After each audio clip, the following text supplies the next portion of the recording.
Hello and welcome to the Mystery Room. I'm Shannon. And I'm Abby. And we are your hosts. Oh! Change it up. I like that. We're now on our 11th episode. We didn't do anything special for our 10th one because we didn't actually realise it was our 10th one. But we did say once we hit 50th, we're going to have a party. I'm holding you to that because I want a party. Yeah, okay. It'll probably just be me, you and the dogs, but we'll have a party. That's alright. That sounds great. Doesn't it? Yeah. We'll have a themed party where everyone has to come dressed as like a detective. Oh. Sounds good, doesn't it? Bring your magnifying glasses. Oh my God, we'll do a Cluedo. We'll do like a live action Cluedo. Yes. Callum, your boyfriend, can be the victim. Because then it could be anyone. I thought it was for another reason. No, I just thought it could be because, Yeah. Everyone's got a motive. Yep, I like the sound of that. Thank you. Okay, so we've changed our dates to recording now. So we used to record on a Thursday evening, but we've now changed to a Sunday. So we literally only recorded a case 3 days ago, and now we're recording. But we've done a lot. But yesterday, me and Abby, we had this event down where we live called the Big Picnic, and me and Abby went down there, and we both took a bottle of wine each. Yeah. So basically, we had a bottle of wine each to ourselves. And then she had a Heineken, I had a beer Moretti. And then somebody was going around giving out leaflets for a club night. Anyway, he had a bottle of wine and I was like, can I have a bit? So he gave us a glass of wine each as well. So Yeah, it wasn't the nicest, but I appreciate the fact But that he gave us some. did open it in front of her so you could hear it crack. So it's not like I'm taking half drunk bottles of wine from someone random. Like he opened it in front of us. Yeah. It's just I didn't really. I wasn't. It was a bit fan. dirty. It was a bit dirty. It wasn't very nice. Yeah, I think it was. I have nothing against cheap wine because we love cheap wine, but there's cheap wine actually not too bad. And yeah, then there's cheap wine that's just makes you just think you're drinking petrol. It's nasty. You experience that a lot. I do. I just think wine is just a very petrol-y drink. I'd say it starts off nice, the more you drink, the worse it gets. So 100%. Yeah, and then today we had a barbecue before it started to rain. Good timing that was, because it's absolutely pissing it down now. We've also had to change where we record, so... Yes, we're no longer in our studio. Shocking. So, if you hear the dogs, we do apologise. Yeah, we have some loud snorers in the room. On to our wine. Today we are drinking Co-op's California Pink Zinfandel Rosé. We love a good Zinfandel, don't we? We do. It's just very sweet. And this one is actually really nice. It's like one of the cheapest wines they do in Co-op. It's very nice. I was expecting it to be a bit minging, but it's actually really nice. Yeah, I thoroughly enjoyed it. Yeah. I still feel a bit rough since yesterday because me and Abby got very, very drunk. We did. And we were just laid in this field whilst there's like people trying to sing. We were just looking up at the sky, and at one minute I was just like, we should probably go home now. But I don't know if anyone else gets this, but when you've had a bit to drink, I never sleep through the night. Like, I always wake up. Yeah, I do. Like, every hour, every other hour, I wake up. Yeah. And then this morning, me and Abby had to get up at 6:30 because we went and did a car boot sale. So... We're troopers, we are. Honestly, I'm so tired. I know. I find interrupted sleep. It's honestly, I hate it. I hate it. Like, right now, I could just honestly just fall back to sleep. Yeah. But dedicated to the pod. Yeah. Anyway, so let's get on with today's case. Yes, so I found this case because I try to look for unsolved cases, and we don't go for very famous ones. We try not to, because we want to go for ones that people really haven't heard of or doesn't get a lot of attention. So I found this one, which is based in Canada. On the 18th of December 1981, Dale Smith was out looking for Christmas trees with his family. When they decided not to buy one from a lot, they went into a remote wooded area in Maddox Cove in St. John's in Canada. Whilst trudging through the snow, Dale noticed some footprints, as well as what appeared to be a mannequin lying on the surface. However, he soon realised that this wasn't a mannequin, but a lifeless human body, the corpse of Dana Bradley. Dana Bradley was born on July 24th, 1967, in St. John's, Newfoundland in Canada. She was raised by her mum Dawn and stepdad Jeff Levitz. She was in 9th grade, which is year 10 for those in the UK, and attended I.J. Sampson Junior High School. She was known to be a very clever student and was very passionate about her art. She also apparently had a lot of friends and was loved by her peers. On the evening of the 14th of December... I think it's really shit when people die in December. Yeah, it's Because close to Christmas. Yeah, because it just makes people feel like shit, doesn't it, really? So on the evening of the 14th of December 1981, Dana went to catch a bus on Topsail Road in St John's after going to a friend's house after school for a few hours. Her friend's house was just off of Topsail Road, so she wouldn't have to walk far. She was on her way home to a family party, and she called to tell them that she would be home at 5:30 p.m. She waited at the bus stop, but then decided to hitchhike.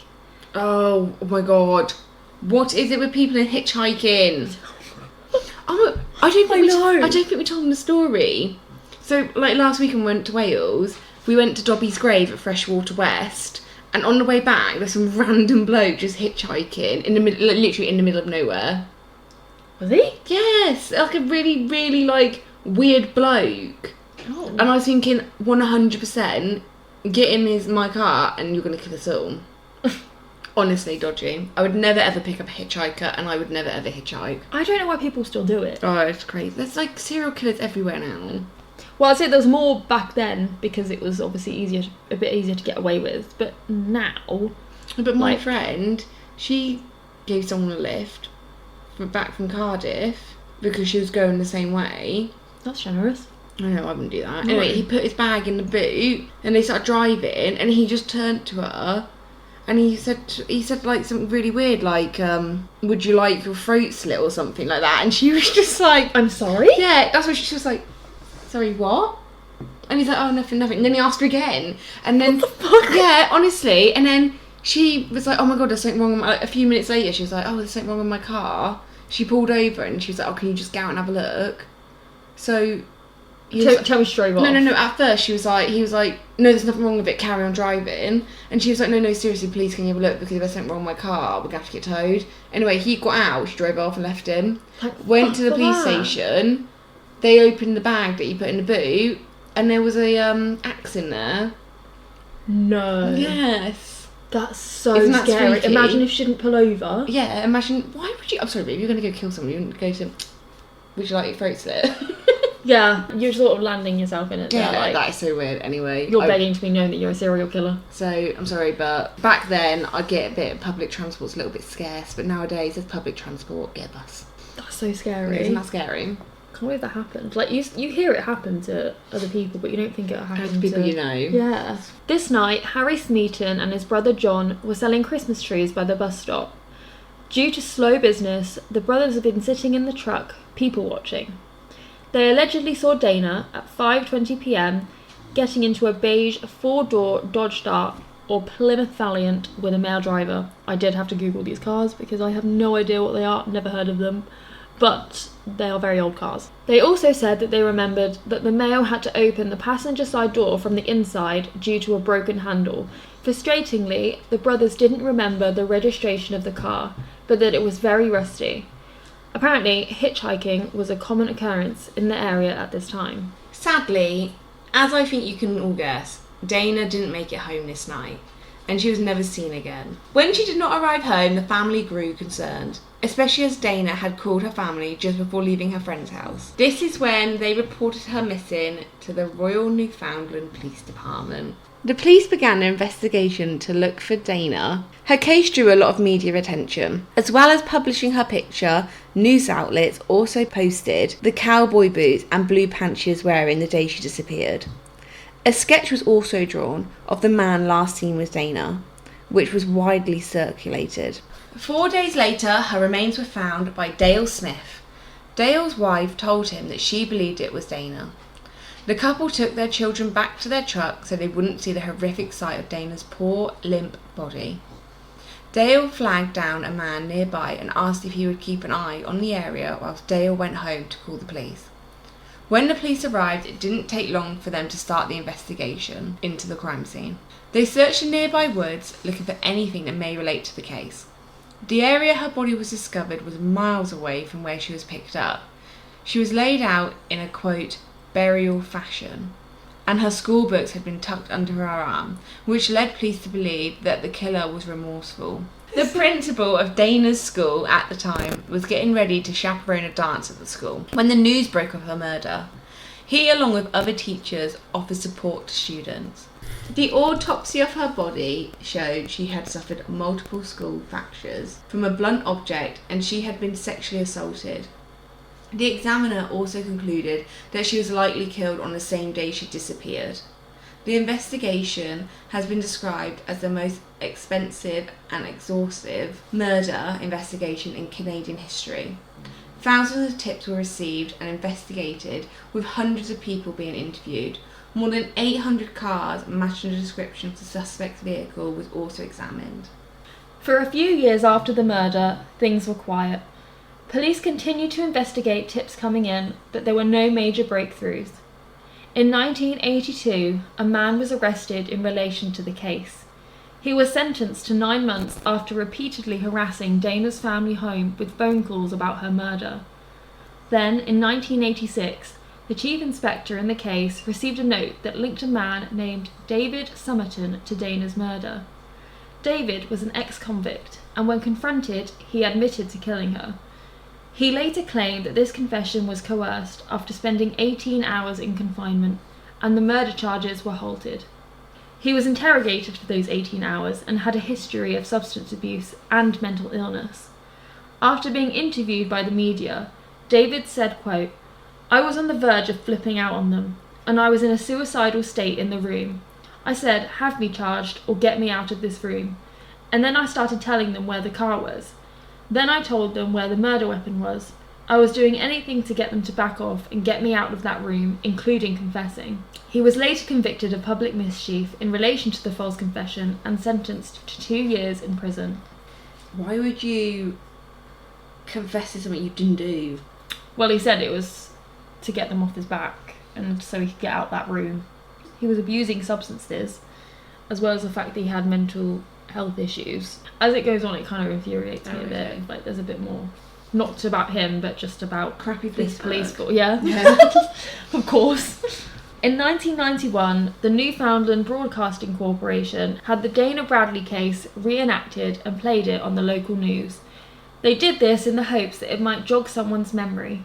Then, in 2003, an author named Darren McGrath published a book about the case called Hitching a Ride: The Unsolved Murder of Dana Bradley. In 2006, the police force said that they were still receiving tips about Dana's case every year, approximately 50 tips annually. All officers apparently follow every available lead. I don't believe that. I don't. That's a load of rubbish. Yeah, like, that'd be a lot of work as well. They would turn around and just be like, oh no, there's another lead. Yeah.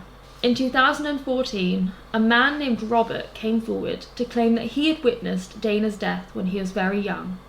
He has said that he had repressed the memory, but had since remembered the traumatic event. He explained that he and his 4-year-old brother had been in the vehicle with Dana when she'd been abducted in 1981.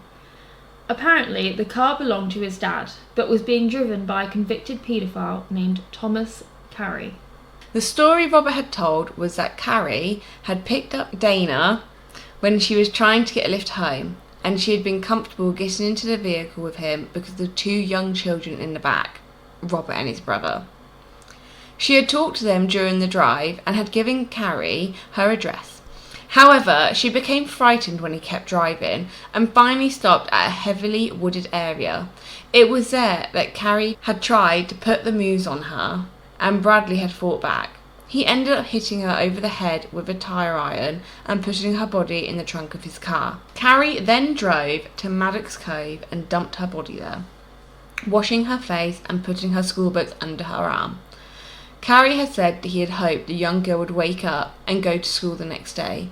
Then, he had taken the vehicle to a property on Witless Bay and had buried it. I don't understand that. Why did he say he had hoped that the young girl would wake up and go to school the next day? Like, surely he must have known she was dead. Yeah. But I don't get that. He hit her around the head with a tire iron. I don't think she's going to be getting back up. Robert had said that he tried to come forward in 2011, but investigators refused to believe his story, and even when he came forward in 2014, they were still suspicious. This was because the police said that his version of events differed from the evidence that they had collected. In 2016, members of a Facebook group called Justice for Dana Bradley fought to have 2 vehicles dug up from Witless Bay area. One of the vehicles belonged to Robert's father, and he believed it was the same vehicle Dana had been put into the back of after she was murdered. The members believed Robert's story and hired their own forensic team after the police force refused to assist. After the excavation of the vehicles, it was determined that neither of the vehicles could be used as evidence due to the fact that it had been way too long. They were in poor condition after being underground for over 30 years. This meant that if there were any DNA that could point in the direction of a suspect, it was highly likely due to the sewage runoff that would be contaminated. The Facebook group were deeply saddened by this. In May 2016, the Royal Canadian Mounted Police made a statement claiming that they had discovered new DNA evidence in Dana's case. They had retested the DNA samples they got in 1981, which pointed to an unknown male suspect. They weren't able to determine his identity. However, the DNA was able to rule out 2 other suspects who had previously been connected with the case. One of these people was Thomas Carey. David Somerton was interviewed again and was even willing to provide a new DNA sample to the police, although he needed assurance by his lawyers that his rights would be protected, as he didn't trust the police anymore. As of 2022, Dana's case remains unsolved, and she would be 55 years old now. The Royal Canadian Mounted Police have been interviewed many times about the case, and on the 30th anniversary of the case, they declined, stating, quote, "the importance of the integrity in this investigation." So just an update about Dale Smith, the man who found Dana's body. He had only been to the crime scene twice since he'd found the girl's body, and both times were for interviews with the media. Once was in the mid-90s, and the second time was in 2011 with a reporter for The Telegram. Although Dale Smith actively avoids the area where he found Dana's remains, the young murder victim is never far from his family's minds. Every Christmas, Dale and his wife discuss the Dana Bradley case and speak about how the murderer got away with the horrific crime. As Dale's twins, a boy and a girl, grew older, he started to become overprotective of them as the killer was still out there.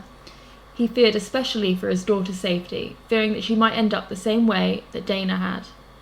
Though paranoid that something might happen to his young children, Dale knew that he needed to allow his children room to grow up and give them space. Do you know what? I can kind of understand why he felt like that, because he found the body. That's horrific. That's terrifying. And that's something you'll never ever get out your head. No. Seeing a dead body will never ever go out your head. No. So on to our theories now. So I have a couple that I think. Okay. But I was looking into other disappearances at the time. Yeah. And there was quite a few around a few years, like before and after her disappearance. So in the days surrounding the Christmas holidays, other young women disappeared.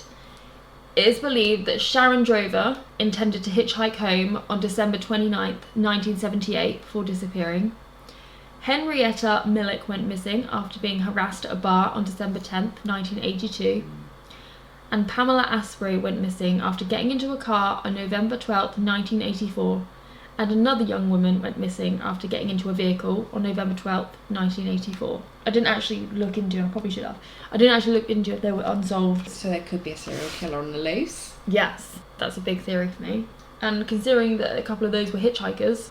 Yeah, it could be. There could be a serial killer. Yeah. Going after young women. Yeah. Because he probably had a traumatic childhood where his mother didn't love him, and then he feels like he needs... He hates women. Yeah, basically. That's where all this stuff comes from. They have mummy problems. A lot of serial killers who kill loads of women have an issue with their mother, or like a woman figure in their life. Is... Another thing I thought of was, I know she was trying to hitchhike, but could it have been someone that she knew? Maybe like an older man around where she lives. Because they do say like most people that get murdered, like they know them. Mm-hmm.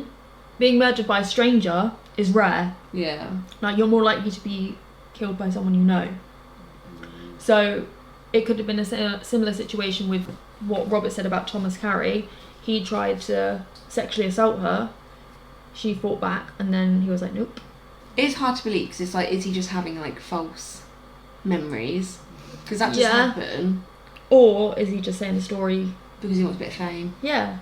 It sounds really weird, because there's not really anyone out there who's like, yes, definitely you. Right, if I was a young child and I was in the back of the car and the person I was with driving battered some woman, raped her and then left her there, I'd probably go into school the next day and tell my teacher. Well, you would, because you're a child, you don't understand. You're like, oh, this has happened. And if he was that sick and twisted, he would have killed them all. He wouldn't have just killed her with the two boys in the car. Yeah. He wouldn't. No, I know. And this is why I'm sort of struggling to believe that Robert's story is true. True, yeah. No, I'm not sure. I don't believe his story, personally. Maybe there is a serial killer on the loose. Probably not on the loose anymore. He's probably dead. But maybe there was a serial killer on the loose. Yeah. Maybe he moved somewhere else. Because wasn't there another case about this guy who's a taxi driver and he kept killing people in Alaska? So yeah, what's your theory? I want to think there's a serial killer. But I do think if there's a serial killer, you're more likely to catch a serial killer than like a one-time kill. That's the only thing. Because they start getting lazy. Yeah. And then they start getting a thirst for it and they want more and more and it starts getting more and more. Eventually. Because it's weird that it just stopped. Yeah. Like, why did it just stop? Unless he moved and went somewhere else and then did it more. I reckon it's someone she knew. Yeah. I'm going with that. I'm going to say it's a teacher at her school. Oh, that's very specific. Yeah. Why? I don't know. Just got that gut feeling. Because I just have this feeling that she probably got into someone's car that she trusts, that she knows. And what's more trustworthy than a teacher? Or a family friend. Yeah. But the thing with the teachers is there was a lot of pedos back in the day, weren't there? Like, they didn't really have DBS checks and stuff like that back in the day. So I just sit there and think, maybe a teacher took a fancy to her. I hate doing paedophile cases. It actually makes me feel sick to think about. But you know what? Considering we do all these cases, I don't think we react too badly to them. Like, I know a lot of people struggle to talk about them. Whereas I want people to know about them. And maybe if it's a bit more closer to home, like I actually knew the person, maybe I'd be a bit more... Could you cover the James Bulger case? Well, no, because I know who did it. No, I know. No, what I'm saying is, could you easily talk about it? Is it like... Well, yeah, because I would like people to know what a sick, twisted bloke he is. I think I'd cry. But then it's also like, I'm one of these people that I don't think John Venables is worth talking about. No. Or like, he deserves the time of day to talk about. No, not at all. So I wouldn't want to talk about that case anyway, because I don't think... Because people don't focus on... the victims. Yeah, they just focus on the murderer, and it's like... Yeah. My opinion is, he's dirt, he shouldn't even be be able to breathe the same air that I breathe. Yeah, honestly, it actually angers me to think about it. But no, I reckon, teacher, she got in the car, he fancied her, she didn't want anything to do with it, he raped her, and then because she was like going to tell, he beat her to death. Yeah, someone she definitely knew. He tried it on with her, she obviously tried to fight back, and then killed her to stop her from saying anything. As a young girl, I wouldn't get in a car with a bloke on my own. No, but back in those days it was normal. Yeah, that's so weird. Yeah. I don't understand. Like, nowadays we're like, wouldn't do that, wouldn't do that. Why should mum and dad not come to get you? So, well, she was meant to get the bus, wasn't she? And then she was like, I fancy hitchhiking. Not gonna lie, I did do that at 13 years old. What, you hitchhiked? Yeah. With who? My friend. We tried walking another town and we realised we weren't going to make it in time before it got dark. So we were like, shit, we don't really want to walk all this way in the dark. So we were like, we're just going to have to get a lift from someone. Luckily, it was a taxi driver that pulled over for us and knew my friend's parents. You're an idiot. I didn't want to do it. I was like, I don't want to do this, but I couldn't think of any other choice. And my phone was dead. That was... I never ever got in someone else's car that I didn't know. That's very sensible of you. I know. Very sensible. And that's why I'm still alive today. I'm surprised. Actually, no, do you know what? I'm actually surprised. The amount of crap I did at uni. I got in a taxi on my own one night. Yeah, I'd never do that now. I went to some random's house. Oh yeah, I done that once. Yeah, I just got in a taxi. I was so out of my face. I walked past Scotty T from Geordie Shore, apparently. He asked if I was alright and I just fell into him. I was like, yeah, I'm good, mate. See you later. Because I didn't know who it was. That's how drunk I was. I can't remember seeing him. You fell into Scotty T and didn't realise it was him? Yeah, and then I got into a taxi and just went to some random's house. Stayed there the night. Oh god.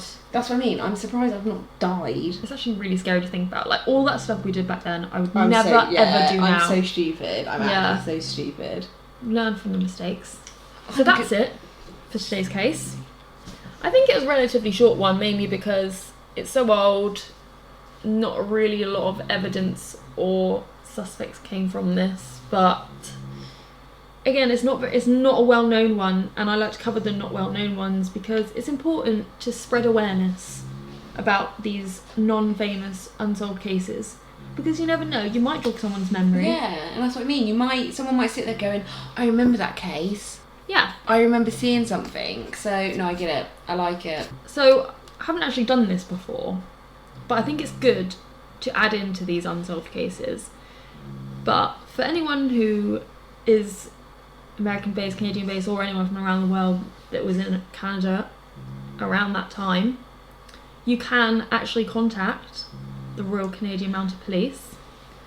It's an American number at 709-772-5400, or Crime Stoppers at 1-800-222-8477 if you remember anything or just have any information. I think it is now important to do that at the end of every case. Right, well, I hope you have a good week and a nice weekend. And you will hear from us again next week. Hope you have a nice weekend. Enjoy. Yes. Bye. Bye.